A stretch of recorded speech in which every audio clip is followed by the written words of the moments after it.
Good morning everyone, welcome and welcome back to my another মিষ্টি mini blog. দিনটা ছিল কৌশিক অমাবস্যা। সেদিন তো প্রচুর ইনভিটেশন ছিল, তোমাদের সাথে আগেই ব্লগগুলো শেয়ার করেছি। সব শেষে গিয়েছিলাম মৌমিদের বাড়ির পুজো, একটু বেশিক্ষণ থাকতে পারবো বলে।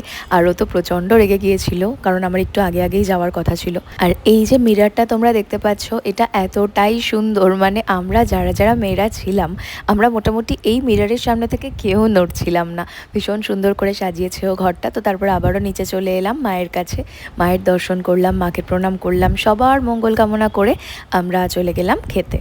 মেনুতে প্রচুর কিছু ছিল, কিন্তু আমি অলরেডি ফুল ছিলাম, সে কারণে শুধু মশলা কুলচা আর ডাল মাখানি দিয়েই খেয়েছি। ভীষণ ভালো ছিল টেস্টটা। যদিও পরের দিন সমস্ত কিছুই ট্রাই করতে পেরেছি, কারণ ও আমার কোনো কথাই শোনেনি। ও এত কিছু দিয়ে দিয়েছিল, যার মধ্যে থেকে পায়েসটা আমার সবচেয়ে ভালো লেগেছে। অ্যান্ড লাস্টলি গুড়িয়া রানী আর আমি প্রায় 100টা ছবি তুলে বসলাম একটু আড্ডা দিতে। পুজো ততক্ষণে শুরু হয়ে গিয়েছিল। তো আজকের ব্লগটা তোমাদের কেমন লাগলো কমেন্টে জানিও। ভালো লাগলে একটা লাইক করে দিও। টাটা।